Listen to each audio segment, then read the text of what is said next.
नमस्कार।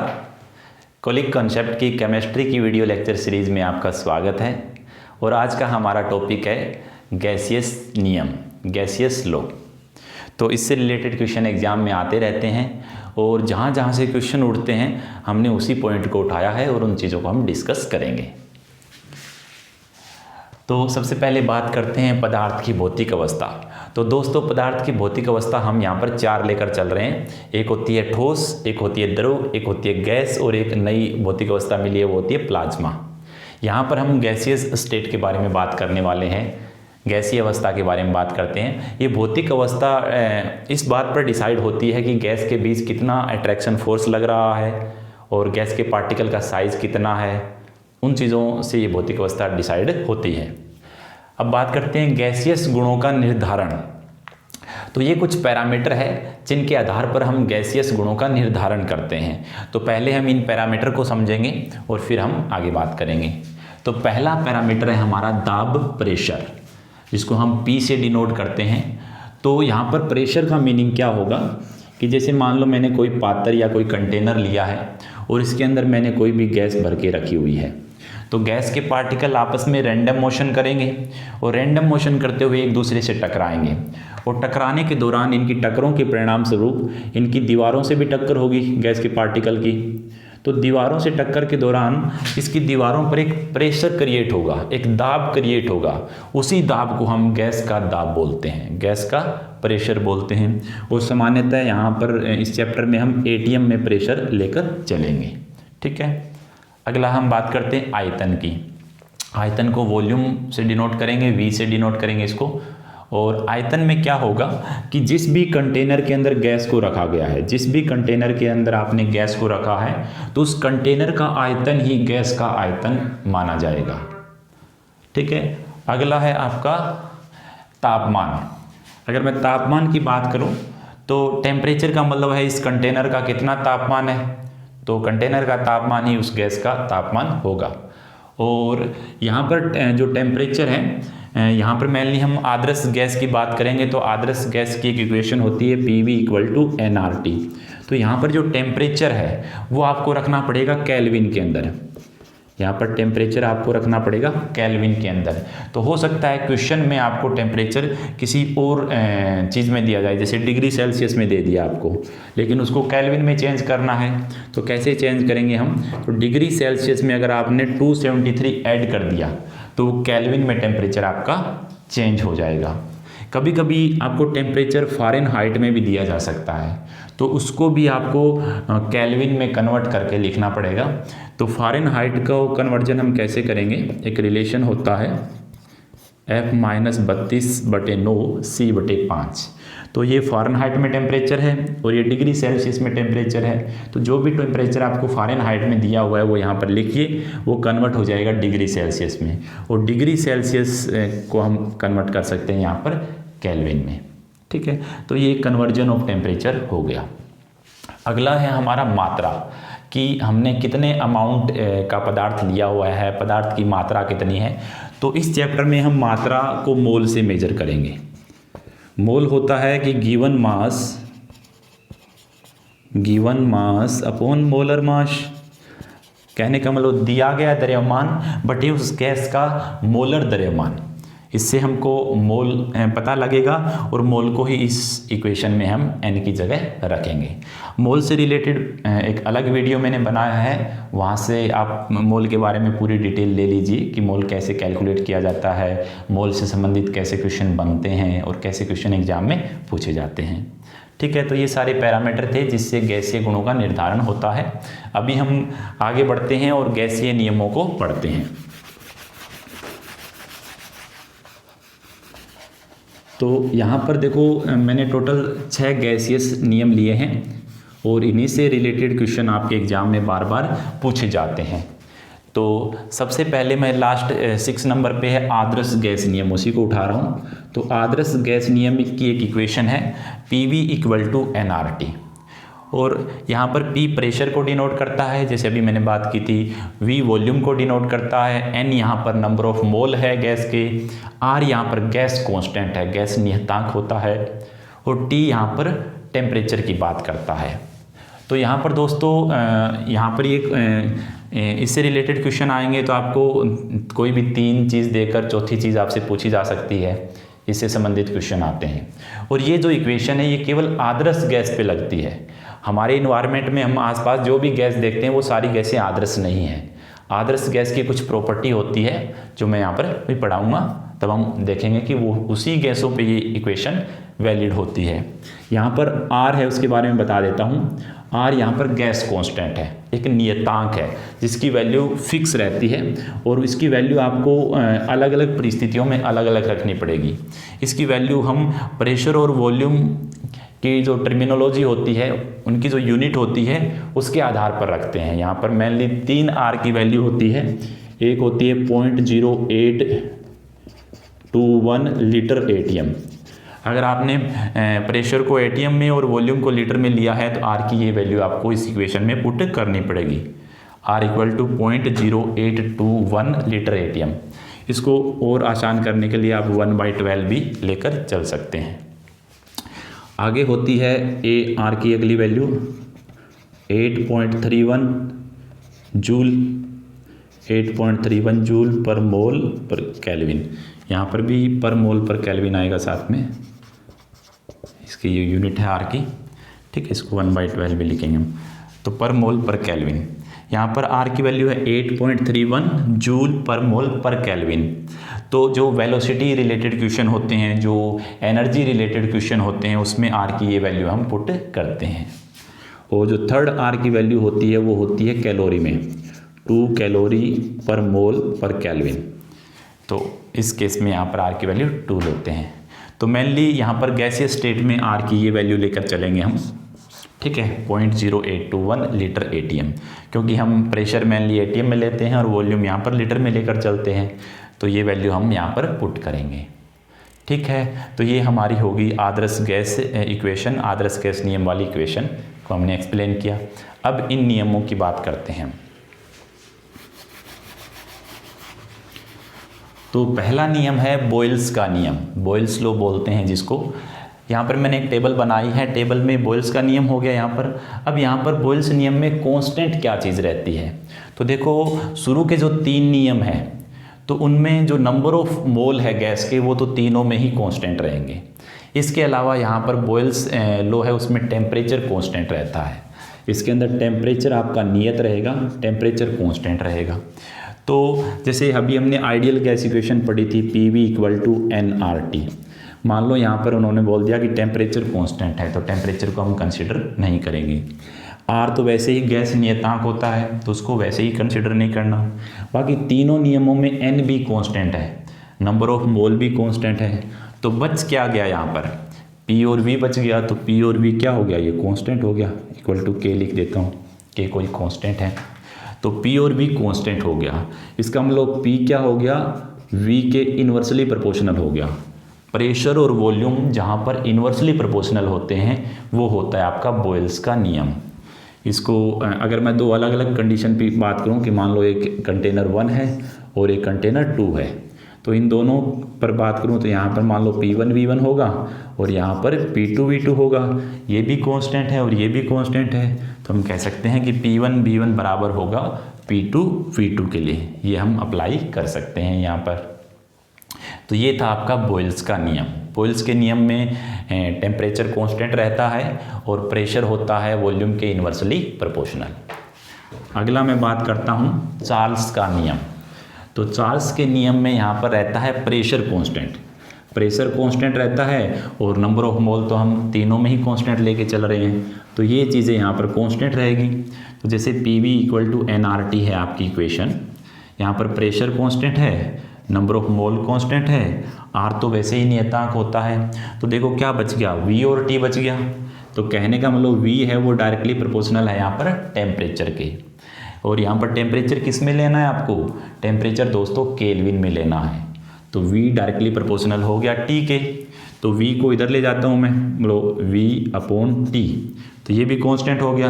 तो अगर 2 अलग अलग कंटेनर की बात करूँ तो ये मैं लिख सकता हूँ V1/T1 बराबर V2/T2। तो ये मेरा हो गया चार्ल्स का नियम। अगला है मेरा गैलुसेक का नियम। तो देखो दोस्तों, गैलू-शेक में क्या होता है कि वॉल्यूम कांस्टेंट रहता है, वॉल्यूम कांस्टेंट रहता है। तो वॉल्यूम और गैस के मोल यहाँ पर हम कांस्टेंट लेकर चलते हैं। तो हमारी इक्वेशन है PV = nRT। इसमें वॉल्यूम कैंसिल कर दो और गैस के मोल कैंसिल कर दो, आर तो वैसे ही नियतांक है। तो यहाँ पर केवल प्रेशर और टेम्परेचर की टर्मिनोलॉजी बची है। तो मैं कह सकता हूँ कि इसमें प्रेशर डायरेक्टली प्रोपोर्शनल होगा टेम्परेचर के, गैलू-शेक में प्रेशर डायरेक्टली प्रोपोर्शनल होगा टेम्परेचर के। और उसको टेम्परेचर को मैं प्रेशर के नीचे ले जाऊँ तो ये हो जाएगा P/T। अगर दो अलग अलग परिस्थितियों की बात करूँ तो P1/T1 बराबर हो जाएगा P2/T2 के। तो मान लो आपको एक कंटेनर के बारे में दे दे, दो इन्फॉर्मेशन दे दे कि P1 पता है इसका और T1 पता है, और दूसरे कंटेनर का केवल आपको प्रेशर पता है, टेम्परेचर पता नहीं है। तो आप इस इक्वेशन को यूज़ करके उसका टेम्परेचर पता कर सकते हैं। ऐसे इक्वेशन यहाँ पर बनते हैं। तो ये मेरी 3 इक्वेशन थी। एक में आपका टेम्परेचर कांस्टेंट था, एक में प्रेशर कांस्टेंट था और एक में वॉल्यूम कांस्टेंट था। इससे रिलेटेड हमने इक्वेशन एक्सप्लेन की, कैसे कैसे नई नई इक्वेशन यहाँ पर बनती है। अब अगला है हमारा एवोगाद्रोज का नियम, एवोगाद्रो का नियम। तो एवोगाद्रो का नियम क्या होता है कि एवोगाद्रो ने ऊपर की जैसे प्रेशर, वॉल्यूम और टेम्परेचर होता है, तो उन्होंने प्रेशर और टेम्परेचर को ही कांस्टेंट कर दिया, प्रेशर को भी कांस्टेंट कर दिया और टेम्परेचर को भी कांस्टेंट कर दिया।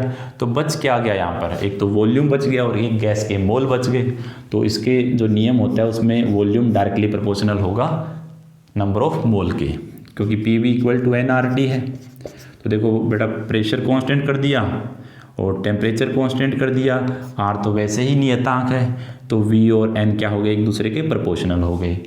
वॉल्यूम और गैस के मोल एक दूसरे के प्रोपोर्शनल होते हैं। तो मैं लिख सकता हूँ कि V1/N1 बराबर होगा V2/N2 के। तो ये होता है मेरे एवोगाद्रोज का नियम। अगला नियम है डाल्टन्स का नियम। डाल्टन का नियम तो बहुत ही ज़्यादा आसान है। जैसे डाल्टन ने क्या बोला था कि मान लो ये एक कंटेनर है और इस कंटेनर में बहुत सारी गैसें भरी हुई है। मान लो मैं कहता हूँ कि 3 गैसें भरी हुई है, 3 गैसें भरी हुई है। तो मुझसे कोई पूछ ले कि इस कंटेनर का प्रेशर कितना होगा, तो मैं सीधा सा यही बोलूँगा कि पहली गैस का प्रेशर प्लस दूसरी गैस का प्रेशर प्लस तीसरी गैस का प्रेशर, तीनों को जोड़ दो, वो तीनों का योग ही इस पूरे कंटेनर का प्रेशर होगा। तो बस इतना सा नियम दिया था डाल्टन्स ने कि टोटल कंटेनर का प्रेशर क्या होगा कि P1 गैस का प्रेशर, P2 गैस का प्रेशर, P3 गैस का प्रेशर, इसके अलावा ये चलती रहेगी, जितनी भी गैसें हैं उन सबको जोड़ दो, वही टोटल प्रेशर होता है। तो ये डाल्टन्स का नियम था। और इन जो चारों को मिलाकर जो हमारी आदर्श गैस बनती है, आइडियल गैस इक्वेशन, तो ये सबसे इम्पोर्टेंट है और ये होती है हमारी PV = nRT। तो अब तक तो आपको याद हो गई होगी ideal gas equation PV = nRT। अब बात करते हैं दोस्तों कि इनको याद कैसे करेंगे, क्योंकि अभी तो आपने समझ लिया, लेकिन कुछ समय बाद जब भी एग्जाम में बैठोगे ये चीज़ें भूल जाओगे कि बोयल्स में क्या कांस्टेंट था, चार्ल्स लॉ में क्या कांस्टेंट था, या गैलू-शेक में क्या बताया था सर ने। तो इससे रिलेटेड मैं एक ट्रिक से आपको याद करवाने की कोशिश करूँगा कि मान लो कोई मित्र है आपका और वो काफ़ी समय से अपने एग्ज़ाम की तैयारी कर रहा है, लेकिन जब भी एग्ज़ाम आता है तो वो बहुत डर जाता है। और डर कर हम किसकी प्रार्थना करने लगते हैं, भगवान की प्रार्थना करते हैं। तो वो कह रहा है लड़का कि भगवान तुम्हारे चरणों पर गिरकर वंदना करेंगे।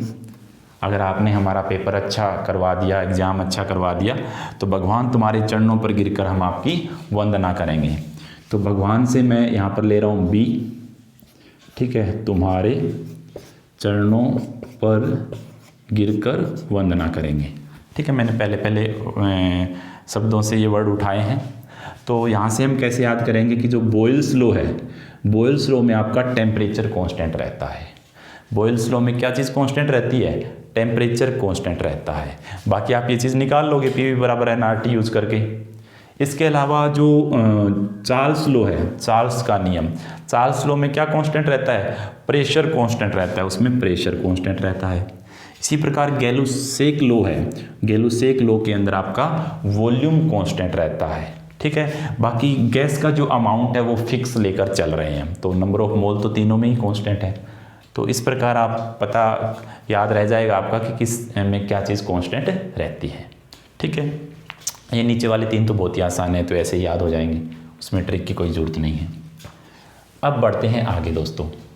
तो आदर्श गैस, अभी जब इतनी देर से हम बात कर रहे हैं आदर्श गैस होती क्या है? आदर्श गैस उसकी क्या प्रॉपर्टी होती है? तो इससे रिलेटेड भी क्वेश्चन बन सकता है। तो देखिए क्या होता है कि आदर्श गैस के जो पार्टिकल होते हैं उनके बीच का आकर्षण बल एकदम शून्य होता है, जीरो होता है। ठीक है, उनके बीच में कोई भी आकर्षण बल नहीं होता।